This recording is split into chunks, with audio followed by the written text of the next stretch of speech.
everybody. I'm Victoria Simmons with the Georgia Post, and this is this week's edition of the Georgia Post Review. My co-host today is Linda Reynolds, and our guest today is Lee Dickey with Dickey Farms, who's going to tell us all about their new venture in strawberries and the upcoming peach season. Hi, thank you for being here today. Thank you for having me. So, strawberries, they look delicious. Yes, thank you. Makes me want to buy one. Yeah, that's right. Feel free to dig in.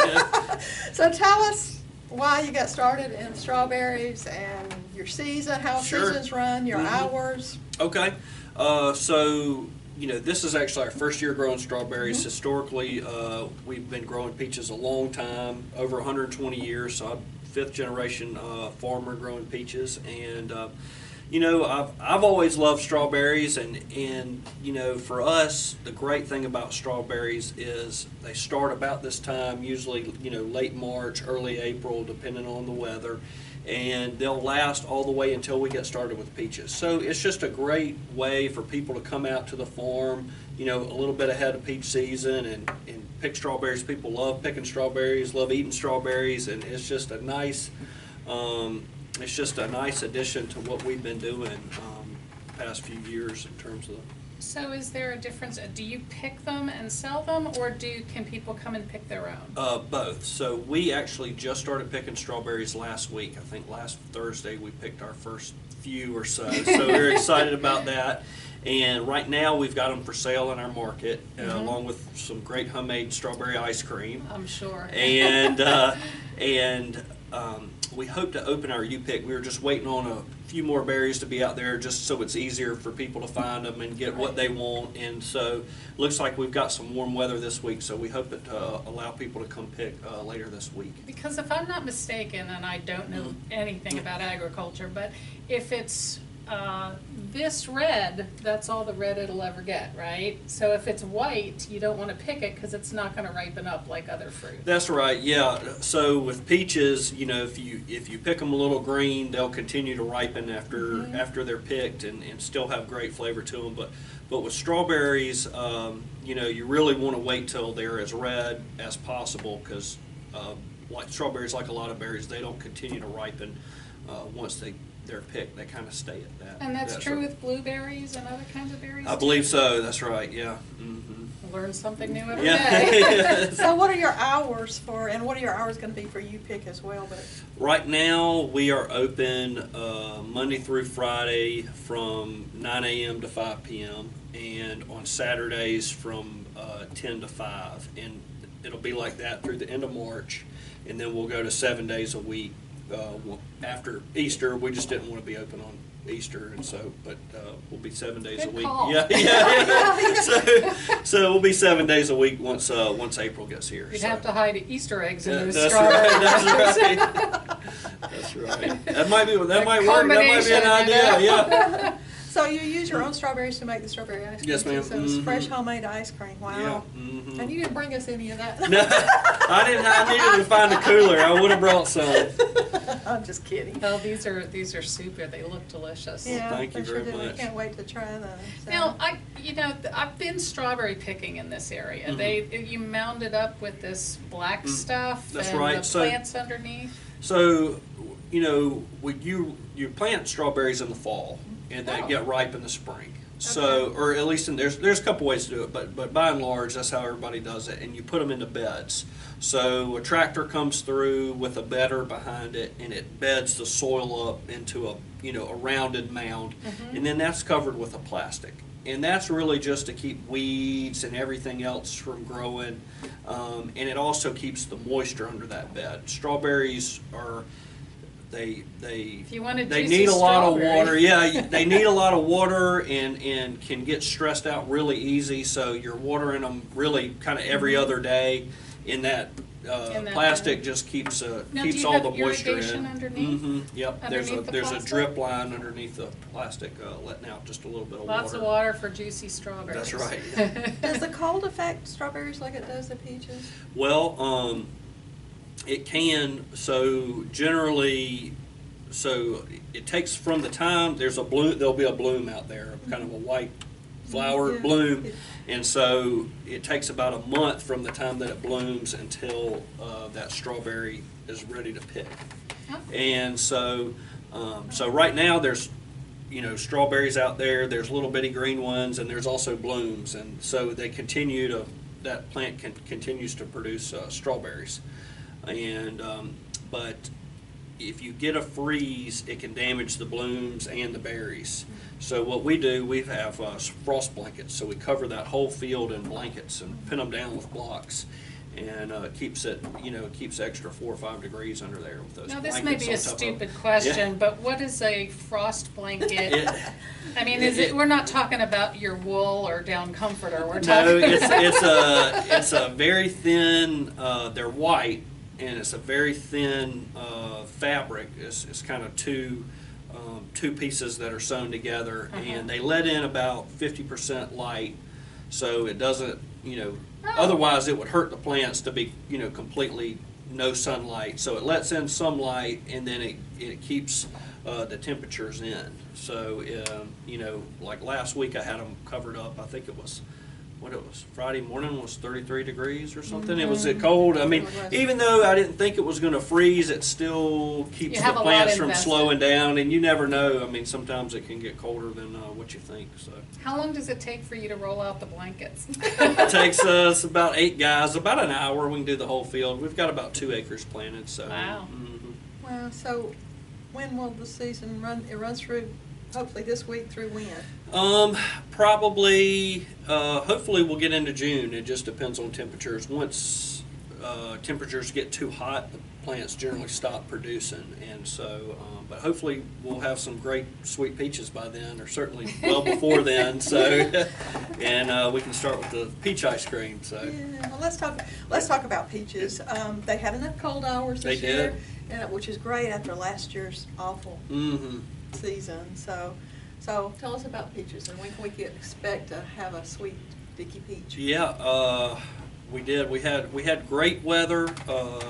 Got plenty of cold hours, and it's been a nice, cool spring like we hoped for. And we had a little bit of frost damage. That we had 2 instances where it was well below 32 degrees. But the great thing is we still got plenty of peaches, and so we hope to start picking, say, early May, or sorry, about mid-May, with peaches. Our first varieties will start to come in. What are the first varieties? The first variety is Flavor Rich, and it's a kind of a darker red peach. It's got great flavor to it, and then the next variety is Cara Red, and it's not quite as red, as the Flavor Rich, but still a good peach as well. And you have other varieties after We that? do. We grow about 20 different varieties, and so the reason for so many, that's what people say. That's a lot. It seems like a lot, but each variety you will only maybe pick that tree 3 or 4 times. So once whatever peaches are out there, that's all the peaches they're going to be that whole year. And so you'll go and a few will get ripe, and you'll pick it once, and a few will get ripe, but then, and that'll only last, say, 10 to 14 days. Wow. And then that variety is completely done. You're done picking that variety. So you've got to have enough variety staggered throughout the season to be able to have a consistent amount of peaches. So you have like so many of these Flavor Rich, and then so many of these Cara Red, and then it goes And on down the farm. Because you get some that get ripe, the Flavor Rich start in mid-May, and then we've got some that are getting ripe in August, like a O. Henry that people like a lot, and so it's a popular peach. But see, we don't even, so that's 2 months or 3 months difference, and if that's all you had, you'd have no peaches in between. So, But it keeps a nice rolling supply. Yeah, that's what a lot of our big customers have to have. They want a really consistent volume of peaches so that they can. If you go in a grocery store, because their customers want it consistent. They don't want to go in and have peaches one week and not have peaches the next. They want, once they start, they want to have a kind of a consistent supply, and that's what people expect when they come to us as well. So, Now, who are your big customers? a lot of the major grocery chains, Kroger and Publix and is that and, regional Walmart. or Yeah, it's national? mostly regional. Yeah, Okay. it's mostly regional. But we've got, I would say by and large, it's up and down the East Coast, and then maybe as far west as like maybe Missouri you know, at that point, California really starts to pick up, you know, in And terms do you of contract distribution. with trucking companies to get the peaches to market? A or- lot of those grocery chains have their own Got it. contracts with Sure. distribution, so generally the freight is on them. They just come and pick them up. They just, Mhm. we want it. That's right, yeah. It's a good place to be. Mm-hmm. So you said you're fifth generation. didn't Yes, you? ma'am. Mm-hmm. So we've been growing peaches in Musella since, first ones were planted in 1897, so. Wow, what a mhm. cool family heritage. It really is. It's Now, did neat. you grow up knowing that you would want to stay on the family farm? and Well, I mean, I contribute? just, no, not necessarily. I mean, I've always enjoyed it and loved growing up, you know, out in the country and all that. But I went to college in Atlanta and stayed in Atlanta working. I worked in finance for, you know, 7 or 8 years after college before coming back to the farm. So it's just gave a different perspective. I think made me appreciate it all the more. But I don't miss being in Atlanta, and certainly not the certainly not the traffic. Yeah, so, the traffic. Oh, no. so, but I love being back here. It's a lot of fun, and So what did you major in? majored in accounting. Okay, so that's a really good skill set to It bring is. to the It's family. good. It's good. So what all kind of things do you do at the farm? Just a little bit of everything. I mean, just a lot of the management of taking care of the peaches, and in January we get a crew of workers in, and we start pruning the trees. And so we'll prune all the trees, and you just don't want too much wood, and just you're shaping them so you can reach everything. You don't want them too low or too high. Just like you would a bush in your garden, you want it to look a certain way and kind of optimize it to grow. You know, the consumer wants a really large peach, and it's not easy to grow.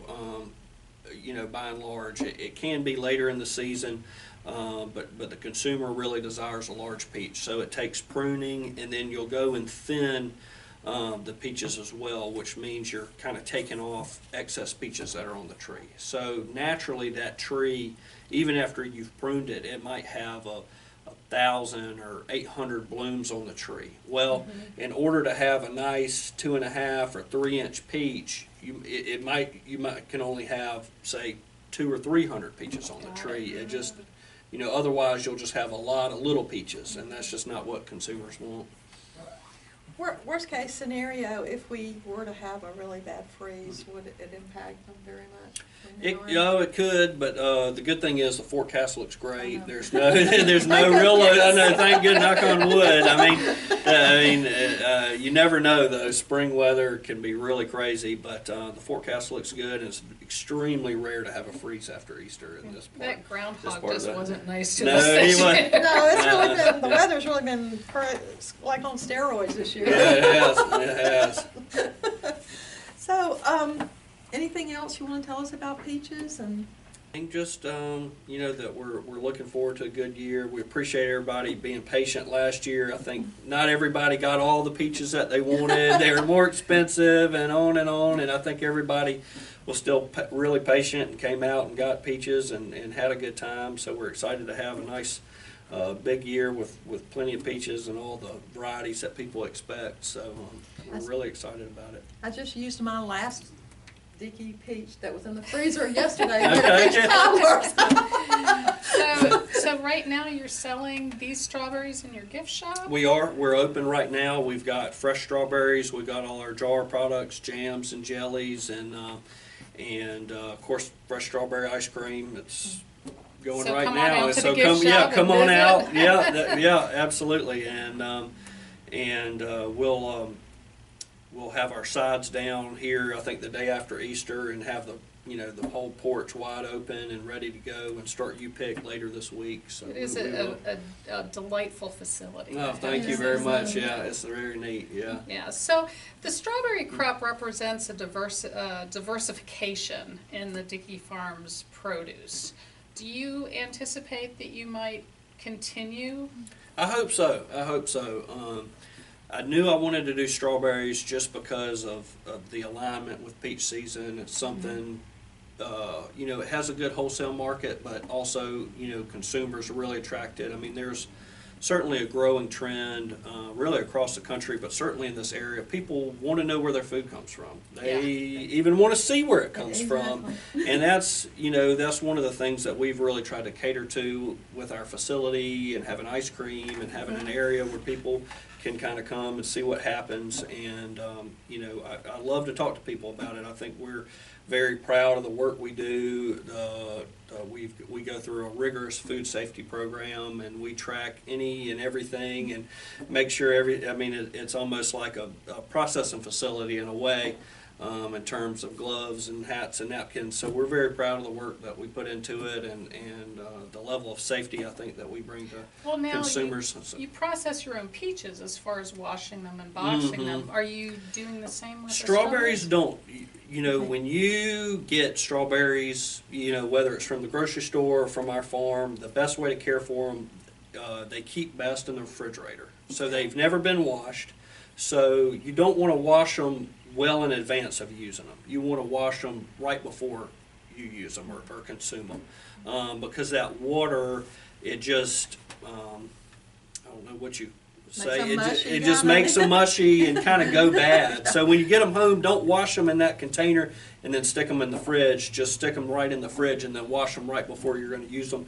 That way they're going to last the longest for you. Good advice. Good Yeah. advice. Okay. Now, how do you deal with the pesticide scenario? Do you try to minimize that as much as possible, or is it too absolutely. difficult? No, it's actually surprisingly, it's really easy. There's a few pests that really affect strawberry plants.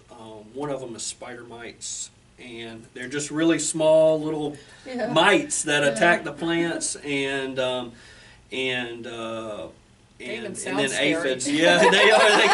They kind of are. But actually, to date, I haven't sprayed any pesticides at all whatsoever. So we, in conjunction with like our local county agent, our UGA county agent, we're out there. We're scouting. We're looking for.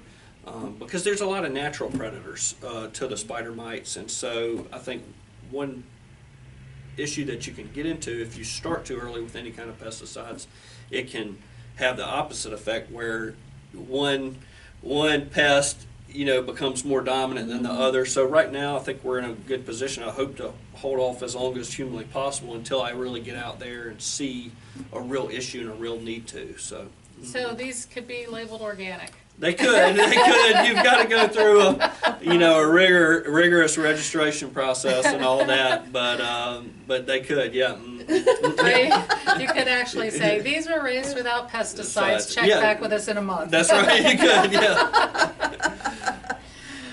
That's delightful. Now, if somebody comes into your store and says, I'd like to buy a flat of strawberries, were there pesticides sprayed on these, you'd be able to tell them based on when they were picked? Sure, absolutely. No Okay. problem. Well, great. Well, Lee, we appreciate you being here with us today and telling us all about that, and tell us your hours again so people will know. So right now we're Monday through Friday, 9 a.m. to 5 p.m. and then Saturdays from 10 to 5. And then once April gets here, the day after Easter, we'll be back to 7 days a week. So you can get strawberries and strawberry ice cream during That's those right. times. Yeah, we're excited. That's a big commitment. Open 7 Yeah. days a week. And you're 5th generation, Yes. and you said there is an upcoming 6th generation. That's right. We've got a little girl. She's about 18 months, so we're excited. Gonna raise her on homegrown strawberries That's, and oh, peaches. she can eat a whole flat by herself. So she loves them. She loves them. Does she have red hair? No, right here. It might turn red if she eats enough strawberries. So. Oh, well, thank you for being here with us today. We appreciate it. Our guest today has been Lee Dickey with Dickey Farms, so be sure and go out and visit them. Thank you, and Linda and I'll continue on with some other news in just a little bit. Hi, Linda and I are back, and we need to correct something from last week. It wasn't really a mistake, it's just that Dollar General changed the date of their grand opening. It was supposed to be on the 24th, but now it's going to be this Saturday, which is March the 31st. And Linda has a flyer that... Yeah, these were mailed out to the citizens, and it does clearly say the grand opening is March 31st. Please deliver March 27th to 29th, but they were mailed out a week early. Just like us, the post office got some wrong information. And according to the Dollar General manager, Donna Henley, she called us Friday morning, and according to her, she only found out the evening before on a conference call with corporate headquarters. So it was a matter of getting the door prizes ready and getting everything set, and they needed that extra time. So we apologize. It was not a mistake. It was just a delay. So the customers this Saturday there'll be special deals and free prizes. The grand opening event is going to start at 8 o'clock. The first 200, I think it's the first 200 people are going to receive a Dollar General tote bag with complimentary product samples, among other giveaways that'll be going on throughout the day. And the Chamber of Commerce will also recognize Dollar General sometime during that day as well. So be Picture sure. of the free tote bag and cup are on here. Okay, all right, well, good. So be sure and go and visit their new location, which has a fresh layout and is designed to make your shopping experience easier and simpler. And when you get a receipt, be sure and go to that survey and fill it out, because Donna says it is important that you fill that out.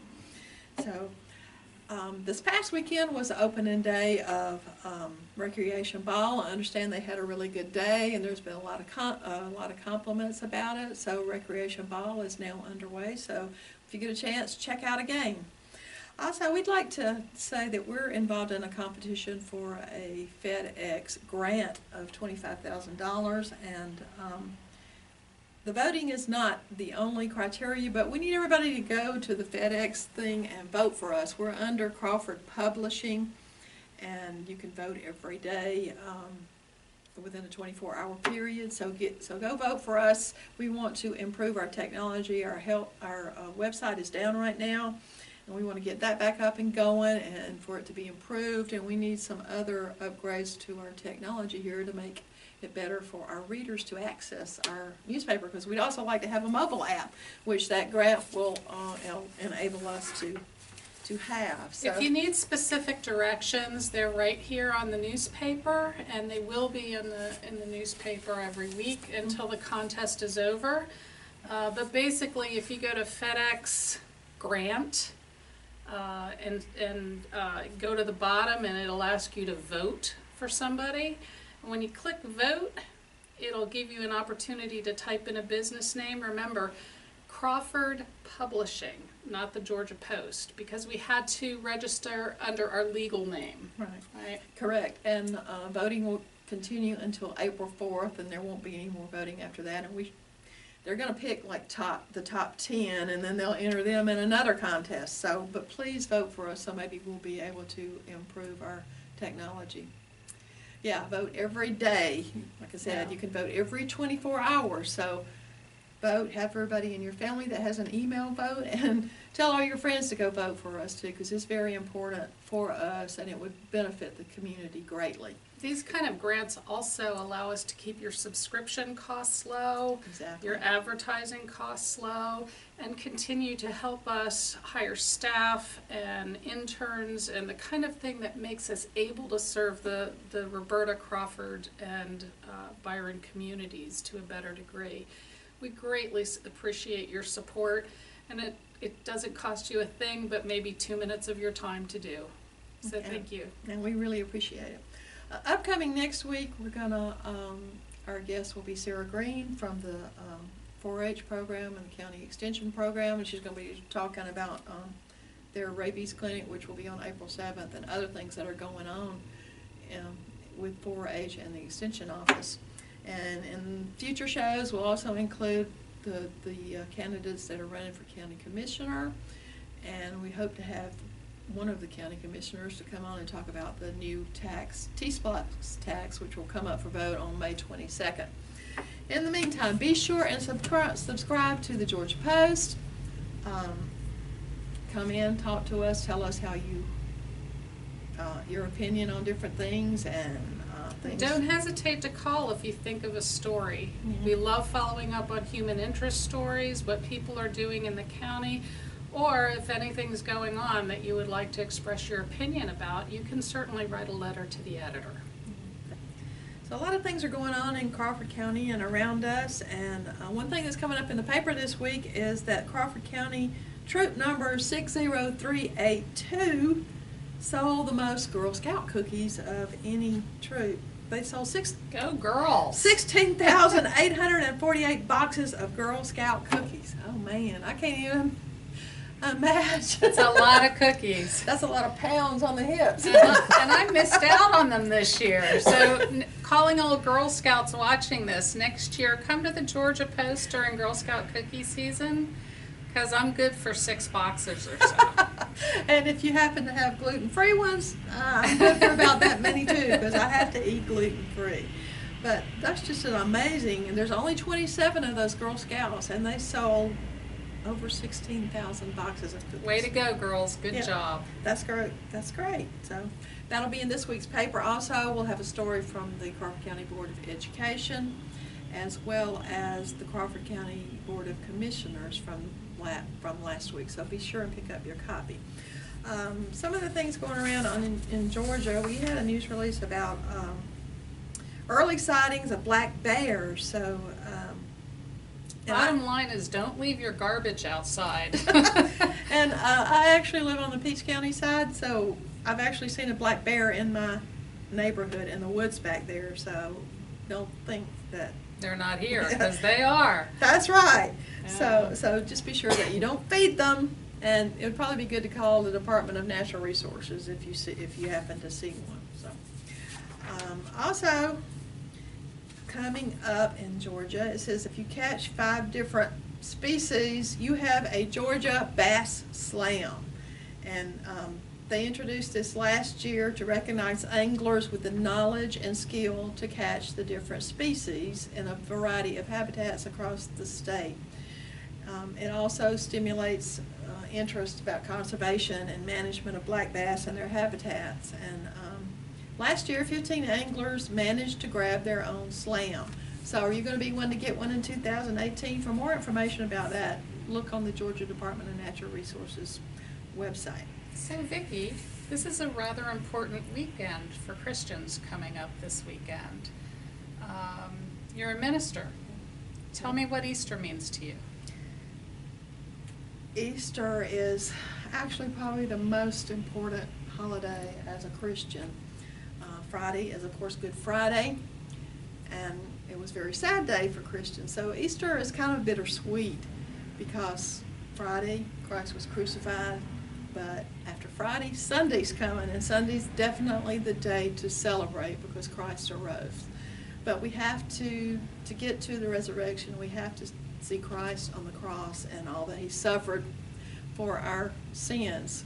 He paid our debt of sins in full with his crucifixion. I can't even pronounce that word. I have a hard time with that. Everybody has one of those words. But because of his crucifixion on the cross, he paid our debt, our past, present, and future sins. But that doesn't mean that we go out and keep sinning. We should be repenting. And Easter is a time for us to reflect on the sacrifices that he made on the cross and the fact that because of that, Christ loved us so much that he gave his only son up to be crucified to pay the debt for our sins, but also because of his sacrifice on the cross, we have eternal life, and that gives us hope and a future to look for. It's not about the Easter bunny, it's about Christ and his death on the cross and the fact that he resurrected on the 3rd day, and we have eternal life. So be sure and reflect on the cross and Christ's resurrection this Easter, not just about the Easter bunny and the eggs. And hopefully, it's usually a big church day, but it should not just be Easter that we go to church. Yes, it's important for us to fellowship and go to church on Easter and to reflect, but that shouldn't be the only day that we fellowship with people. So enjoy your Easter. We thank you for watching today, and be sure and pick up your copy of the Georgia Post, and Easter blessings to you. Thanks, Linda.